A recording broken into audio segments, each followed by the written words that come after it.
હવે આગળ વાત કરીએ તો પહેલગામ આતંકવાદી હુમલામાં આંસુભરી વિદાય. આતંકી હુમલામાં શહીદ પતિ વિનયના તાબૂતને પકડીને હિમાંશી ગુસ્કે રડી જોઈને દ્રવી જશો.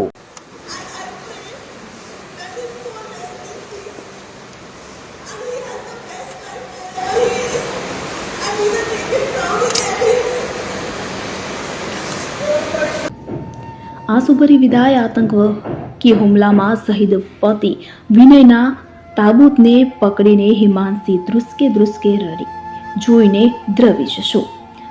પહેલગામ આતંકી હુમલામાં 7 ફેરા લીધા અને થયા 7 દિવસ. આતંકે ઉજાડ્યો 7 ભવનો સંસાર.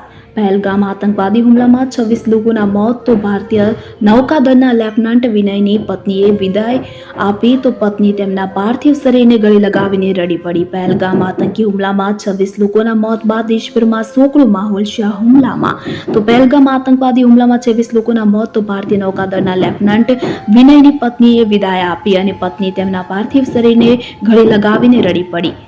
તો દેશભરમાં શોકનો માહોલ. આ હુમલામાં શહીદ થયેલ ભારતીય નૌકાદળના લેફ્ટનન્ટ વિનય નરવાલ તેમની પત્નીએ હૃદયસ્પર્શી અને આંસુભરી વિદાય આપી. જ્યારે વિનય નરવાલના પાર્થિવ શરીરને ઇન્દિરા ગાંધી આંતરરાષ્ટ્રીય વિમાન મથક પર નવી દિલ્હી લાવવામાં આવ્યું અને તેમની પત્ની તેમના પાર્થિવ શરીરને ગળે લગાવીને રડી પડી. આ સમય દરમિયાન તે કહેતી રહી કે હું કેવી રીતે જીવીશ, હું કેવી રીતે ટકીશ. નોંધનીય છે કે આ કપલના લગ્ન માત્ર 7 દિવસ પહેલા એટલે કે 16 એપ્રિલના રોજ થયા હતા. શહીદની પત્નીનો વિલોપાત કે જે જમ્મુ કાશ્મીરના પહેલગામ આતંકી હુમલામાં શહીદ થયેલ વિનય નરવાલનો પાર્થિવ દેહ જ્યારે દિલ્હી એરપોર્ટ પર લાવવામાં આવ્યો ત્યારે લાગણીસભર દ્રશ્યો સર્જાયા હતા. આ દરમિયાન ભારતીય નેવીના શહીદ લેફ્ટનન્ટ વિનય નરવાલના પત્નીએ ભાવુક થઈને કહ્યું કે મેં તારી સાથે શ્રેષ્ઠ સમય ગાળ્યો, હું તમારા પર ગર્વ કરું છું. જમ્મુ કાશ્મીરના પહેલગામ આતંકી હુમલામાં શહીદ થયેલ વિનય નરવાલના પરિવારના સભ્યો ઉપરાંત નૌકાદળના વડા એડમિરલ દિનેશ કે ત્રિપાઠીએ પણ દિલ્હીના ઇન્દિરા ગાંધી આંતરરાષ્ટ્રીય વિમાન મથક પર લેફ્ટનન્ટ વિનય નરવાલના પાર્થિવ દેહ પર પુષ્પાંજલિ અર્પણ કરી શ્રદ્ધાંજલિ પાઠવી. તેમના ઉપરાંત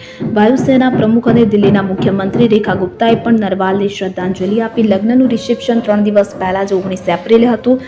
દક્ષિણ કાશ્મીરના પહેલગામમાં કાયર આતંકવાદીઓ દ્વારા માર્યા ગયેલા પ્રવાસીઓમાં કરનાલના પુત્ર લેફ્ટનન્ટ વિનય નરવાલનો પણ સમાવેશ થાય છે. તો નેવી લેફ્ટનન્ટ વિનય નરવાલ તેમની પત્ની હિમાંશી સાથે પ્રવાસ ગયા હતા. 6 દિવસ પહેલા એટલે કે 16 એપ્રિલના રોજ મસૂરીમાં એક ડેસ્ટિનેશન વેડિંગમાં હતા અને એટલે કે હિમાંશી ગુરુગ્રામની રહેવાસી છે. લગ્નનું રિસેપ્શન 3 દિવસ પહેલા 19 એપ્રિલના રોજ કરનાલમાં યોજાયું હતું. વિનયની કાકી માયાદેવીએ જણાવ્યું કે રિસેપ્શન પછી તરત જ નવપરણિત યુગલ હનીમૂન માટે ગયા હતા.